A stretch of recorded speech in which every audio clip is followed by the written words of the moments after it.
कहानी शुरू होने से पहले जो भी चैनल पर नया आया है जल्दी से चैनल को सब्सक्राइब कर लेना, क्योंकि आपका एक सब्सक्राइब हमारे लिए काफ़ी वैल्यूएबल होता है। तो चलिए कहानी की शुरुआत करते हैं। कहानी की शुरुआत होती है स्पेन के एक जेल से, जहां बहुत सारे नए कैदियों को लाया जाता है और उन्हीं कैदियों में एंड्रेस नाम का एक बैंकर भी था, जिसे इस जेल में पूरे 8 साल की सजा काटनी थी। अब जेल में लाते ही इन सभी कैदियों को एक कमरे में लाया गया और इनके कपड़े उतारकर इन सभी कैदियों की अच्छे से तलाशी ली गई। इसके बाद तभी यहाँ पर डोमिंगो नाम का एक ऑफिसर एंड्रेस के पास आता है और उसके सूट को 250 यूरोस में खरीदने का ऑफर देता है। लेकिन फिर भी बहुत कोशिश के बाद भी एंड्रेस अपने सूट को बेचता नहीं है। तो गुस्से में आकर डोमिंगो ने उसे सोने के लिए गद्दा नहीं दिया और साथ ही साथ उसे सिर्फ एक बाल्टी पानी ही दिया, जो कि उसे अगले 3 दिनों तक चलाना था। अब धीरे धीरे समय बीतता गया और जेल में गंदगी की वजह से एंड्रेस की बॉडी में कीड़े पड़ गए और अब ये सब देखकर एंड्रेस ने फाइनली यहाँ पर नहाने का फैसला लिया। लेकिन यहाँ पर इतने कम पानी में ऐसा करना नामुमकिन था और अगले दिन एक ब्लैकी नाम का कैदी एंड्रेस को खाना देने के लिए उसके सेल में है और एंड्रेस की खराब हालत को देखकर ब्लैकी को उस पर दया आ गई और जाते जाते ब्लैकी ने एंड्रेस को कुछ सिगरेट्स भी दी और उसके साथ साथ उसने दोस्ती का हाथ भी बढ़ाया। अब रात को सिगरेट पीते समय एंड्रेस सोच रहा था कि क्या वो इस जेल से जिंदा निकल पाएगा। देखते ही देखते एंड्रेस की हालत बिगड़ती जा रही थी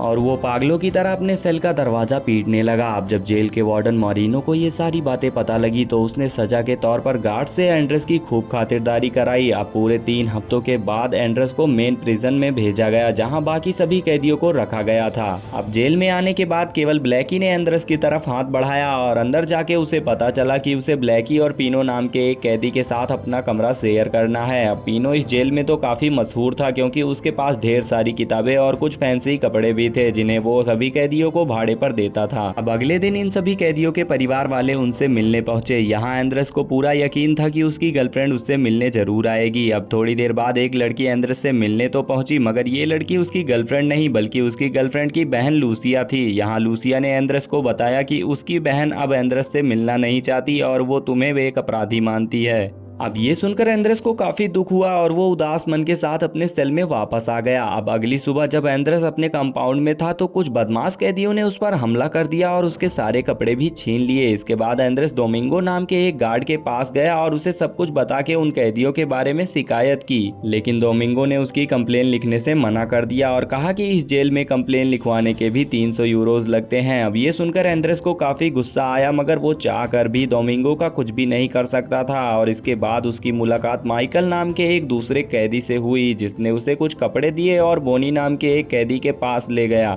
जो कि पेशे से एक डॉक्टर था। यहाँ बोनी ने एंड्रेस का चेकअप किया और उसे अपना ग्रुप ज्वाइन करने के लिए ऑफर भी किया, जिसका नाम PRA था और ये पार्टी कैदियों को उनका हक दिलाने के लिए काम करती थी। हालांकि एंड्रेस ने उसे इनकार कर दिया, क्योंकि उसे डर था कि कहीं वो उसकी पार्टी ज्वाइन करेगा तो उसकी प्रॉब्लम और न बढ़ जाए। अगली सुबह एंड्रेस ने देखा कि सभी कैदी जोर जोर से नारेबाजी कर रहे हैं ताकि वो अपनी सजा कम करवा सकें। इधर ब्लैकी और पीनू ने बोला कि इनका सपना सिर्फ सपना ही रह जाएगा, क्योंकि सरकार हमारी बातों पर कभी गौर ही नहीं करेगी।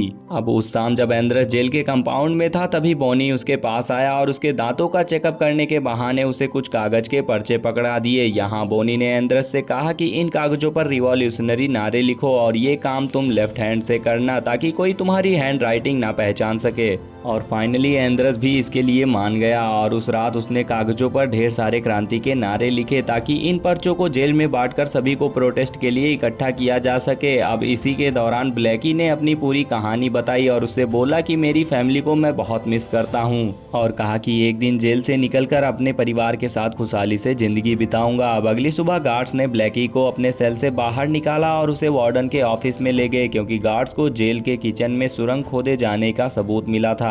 अब थोड़ी देर बाद वार्डन ब्लैकी के साथियों से मिला और उन्हें बताया कि इंटेरोगेशन के दौरान दिल का दौरा पड़ने की वजह से ब्लैकी की मौत हो गई। हालांकि एंड्रेस और पीनो ये जानते थे कि जेल के स्टाफ ने ही ब्लैकी को जानबूझकर मारा है। अब ये सब देखकर एंड्रेस गुस्से से पागल हो गया और अपने बनाए सभी पर्चों को जेल के चारों तरफ फैला दिया। अब ये देखते ही जेल के गार्ड्स ने उसकी खूब धुलाई की और एक काल कोठरी में बंद कर दिया। अब ऐसे ही दिन गुजरते गए और एक हफ्ते बाद एंद्रस को इस कमरे से बाहर निकाला गया क्योंकि उसकी गर्लफ्रेंड की बहन लूसी उससे मिलने आई थी। दरअसल लूसी एंद्रस को बहुत पसंद करती है, इसीलिए वो आए दिन उससे मिलने आया करती थी। अब यहाँ पर लूसी ने एंद्रस को न्यूज़पेपर का टुकड़ा दिया जिसमें कैदियों के हकों के बारे में बातें हो रही थी और इससे इतना तो साफ था कि देश का माहौल अब बदल रहा है। अब अगली सुबह स्पेन के ढेर सारे लोग इस जेल के बाहर पहुंचे और कैदियों के सपोर्ट में धरना देने लगे। इसके साथ ही उन्होंने मुर्गी के पैर पर एक खत लिखकर जेल के अंदर फेंक दिया जिसमें कैदियों की सजा को कम करने की बात की गई थी।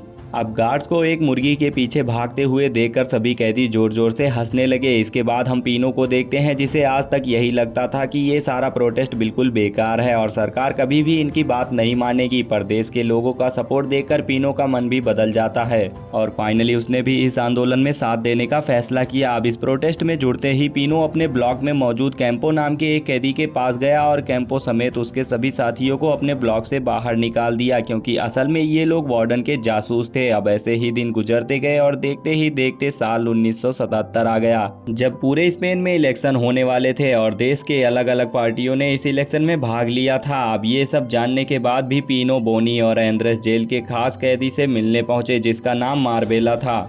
यहाँ पीनो ने मार्बेला से बात की और उसे आंदोलन में शामिल होने का ऑफर दिया। हालांकि मार्बेला ने इस पार्टी से जुड़ने से इनकार किया क्योंकि उसे इस जेल की जिंदगी काफ़ी आरामदायक लग रही थी और उसके कमरे में सारी सुविधाएं भी मौजूद थी। अब मार्बेला की ना सुनकर पीनो ने उसे एक अंगूठी दिखाई और उसे याद दिलाया कि कैसे इस जेल के गार्ड्स ने उसके बेटे को बड़ी ही बेरहमी से मार डाला था। अब इस अंगूठी को देखकर मार्बेला को काफ़ी दुख हुआ और उसने फैसला किया कि वो भी इन गार्ड से अपने बेटे की मौत का बदला जरूर लेगा। अब यहाँ उन सभी ने हाथ मिला लिया और इसके बाद वो वहाँ से चले गए। दूसरी ओर हम सेल के गार्ड्स को देखते हैं जिन्होंने पीनो के कमरे की तहस नहस कर दी थी और उसकी सारी किताबों को इकट्ठा करके उनमें आग लगा दी। अब अगली सुबह इन सभी कैदियों को नाश्ता दिया गया। तब एक कैदी अपने जेल में जोर जोर से चिल्लाने लगा और जब एक गार्ड उसे देखने के लिए अंदर जाता है तब उसने उसकी गन छीनकर उसे ही बंदी बना लिया।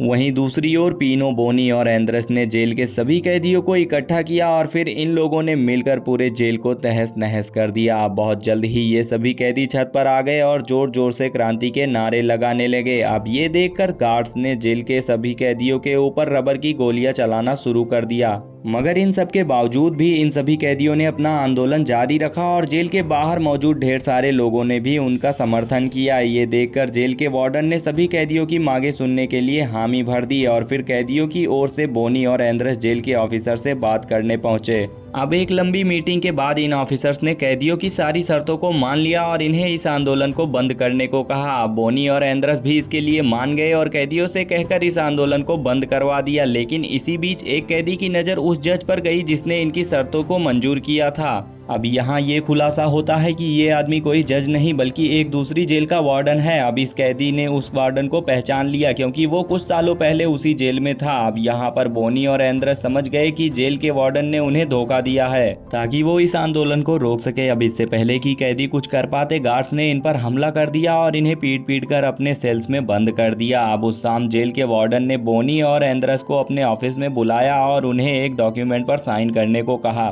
डॉक्यूमेंट के हिसाब से बोनी और एंद्रेस को दूसरी जेल में शिफ्ट किया जाएगा और फिर 2 साल बाद उनकी सजा को माफ करके उन्हें जेल से आजाद कर दिया जाएगा। लेकिन अगर इन दोनों ने डॉक्यूमेंट पर साइन नहीं किया तो जेल में तोड़फोड़ करने और दंगे भड़काने के जुर्म में इनकी सजा को 10 साल और बढ़ा दिया जाएगा। ये ऑफर तो उसके लिए काफी अच्छा था, मगर इसके बावजूद भी एंद्रेस ने इस ऑफर को ठुकरा दिया क्योंकि उसे अपने साथियों के साथ धोखा नहीं करना था। अब यहाँ पर जैसे ही अगली सुबह होती है एंद्रेस देखता है कि बोनी को किसी दूसरी जेल में शिफ्ट किया जा रहा था। इसका मतलब साफ था कि वार्डन की बातों पर बोनी एग्री कर गया और उस रात जब पीनो और एंद्रेस सेल में सो रहे थे तभी गार्ड्स उनके पास पहुंचे और उन्हें एक गाड़ी में भरकर जेल से बाहर ले गए। इसके बाद इन दोनों को बार्सिलोना के एक जेल में लाया गया जो इस देश के सबसे खतरनाक जेलों में से एक थी। अब जेल में आते ही पीनो और एंद्रेस को कुछ इंजेक्शन दिए गए और फिर जेल के गार्ड्स ने उन्हें बहुत बुरी तरह से मारा और अगले कई दिनों तक गार्ड्स ने पीनो और एंद्रेस को खूब टॉर्चर किया। ताकि ये दोनों आंदोलन को बंद कर दें। लेकिन इतनी धुलाई होने के बाद भी दोनों ने हार नहीं मानी और आंदोलन बंद करने से इनकार कर दिया। अब इस टॉर्चर के चलते इनकी तबीयत काफी ज्यादा बिगड़ गई, इसीलिए इन्हें जेल के हॉस्पिटल में एडमिट कर दिया गया। अब यहाँ एंद्रस ने डॉक्टर को इस जेल में हो रहे टॉर्चर के बारे में बताया और इन दोनों को वापस से उसी पुरानी जेल में भेजने के लिए रिक्वेस्ट की। इन दोनों की हालत को देखकर डॉक्टर को भी उन पर तरस आ गया, इसीलिए उसने एक रिपोर्ट बनाकर उन्हें पुरानी जेल में वापस ट्रांसफर कर दिया। और उन दोनों के जेल में पहुंचते ही सभी साथियों ने उनका हीरोज की तरह वेलकम किया। पिनो और एंद्रस के आने के बाद फिर से आंदोलन को कंटिन्यू किया गया और जेल के अथॉरिटीज के खिलाफ आवाज उठाने लगा जाता है। और यहाँ पर हमें पता चलता है कि इनका प्लान तो पूरे देश की नजरों में आना था, ताकि वो सरकार पर दबाव बनाकर सारी शर्तों को मनवा सके। अब कुछ दिनों के बाद एक पॉलिटिशियन जेल के दौरे पर पहुंचा और एंद्रस ने जेल के हालातों के बारे में सब कुछ उसे बता दिया। और यहाँ पर उसने ये भी बताया कि कैसे जेल के गार्ड्स और जेल का वार्डन यहाँ मौजूद सभी कैदियों को टॉर्चर करते हैं। अब इनकी इस मीटिंग के बाद पूरे देश में बात फैल गई और स्पेन का हर एक नागरिक कैदियों के हकों के बारे में बात करने लगा। अब एक दिन जेल के अंदर एंद्रस ने रूबी नाम के एक कैदी को देखा जो जेल में एक गार्ड से बातें कर रहा था। अब उस रात एंद्रस मार्बेला के कमरे में पहुंचा और उससे अपने आंदोलन के बारे में बातें करने लगा। लेकिन अगले ही पल रूबी अपने एक साथी के साथ कमरे में एंटर हुआ और मार्बेला पर चाकू से हमला कर दिया और इस हमले के दौरान मार्बेला की जान चली जाती है। दरअसल ये सारी चाल गार्ड्स की होती है। उन्होंने रूबी को ऑफर दिया था कि अगर वो मार्बेला को मार देंगे तो वो उसके कमरे का सारा सामान खुद ले सकता है। अब यहाँ पर रूबी ने मार्बेला को तो मार दिया और उसने एंद्रस को नुकसान नहीं पहुँचाया। अब ऐसे ही दिन गुजरते गए और देखते ही देखते देश में इलेक्शन का टाइम आ गया और इस चुनाव के बाद देश में नई सरकार आई और इस सरकार ने कैदियों की मांगों को मानने से इनकार कर दिया। ये खबर सुनने के बाद पिनो और एंद्रस समेत सभी कैदियों के हौसले टूट जाते हैं। अब यहाँ पर एंद्रस को लग रहा था कि उसकी पूरी जिंदगी इसी जेल में कटने वाली है और यहाँ पर वो काफी उदास हो जाता है। एंद्रस को उदास देख पिनो ने उसे एक दूसरे प्लान के बारे में बताया और उसे जेल की एक पुरानी लिफ्ट तक ले गया। इस लिफ्ट से होते हुए ये दोनों बेसमेंट तक पहुंचे और यहाँ पिनो ने एंद्रस से कहा कि अगर वो इस बेसमेंट से एक सुरंग खोदे तो वो नाले के रास्ते इस जेल से भाग सकते हैं। लेकिन इस काम को करने के लिए इनके पास केवल 3 हफ्ते का समय था, क्योंकि 3 हफ्तों के बाद जेल में फिर से कंस्ट्रक्शन का काम शुरू हो जाएगा। फिर हमेशा के लिए वो इसी जेल में कैद हो जाएंगे। अब यहाँ पर एंद्रस को डर लग रहा था कि खुदाई की आवाजें सुनकर गार्ड्स इन्हें पकड़ न लें। इस पर पिनो ने उसे बताया कि वो जेल के बाकी कैदियों को इस जगह के बाहर फुटबॉल खेलने को कहेगा।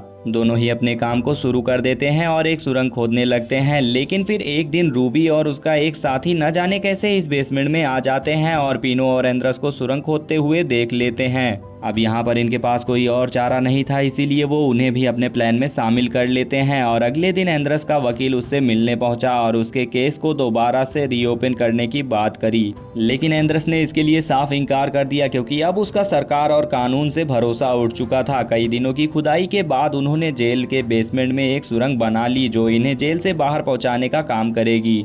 फाइनली यहाँ से भागने का समय आ गया था। पिनो ने एंद्रस को नए कपड़े दिए ताकि जेल से बाहर किसी को उन पर शक न हो और वो आम लोगों में शामिल हो सके। इसके बाद ये सभी लोग सुरंग से घुसे और धीरे धीरे रेंगते हुए जेल से बाहर आ गए।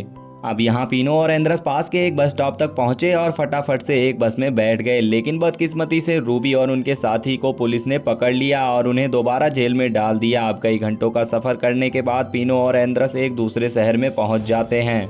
दोनों एक दूसरे को अलविदा कहकर अपने रास्ते पर निकल जाते हैं। अब यहाँ पर एंद्रस ने अपनी जेब में हाथ डाला तो उसने देखा कि उसके पास ढेर सारे पैसे हैं जो कि पिनो ने उसके जेब में छुपाकर रख दिए थे। असल में पिनो ने एंद्रस के लिए ऐसा इसलिए किया क्योंकि वो एक सेफ जगह तक पहुंचकर एक नई जिंदगी की शुरुआत कर सके। और इन चीजों को देखकर एंद्रस काफी खुश हुआ और मन ही मन पिनो का शुक्रिया अदा किया। इसके बाद वो अपनी गर्लफ्रेंड की बहन लूसी के पास पहुंचा और उसके साथ मिलकर एक नई जिंदगी शुरू की। और अगर आप सभी को वीडियो पसंद आई हो तो लाइक करके चैनल को सब्सक्राइब कर लेना। मिलते हैं ऐसी ही रोमांचक कहानियों के साथ अगली वीडियो में।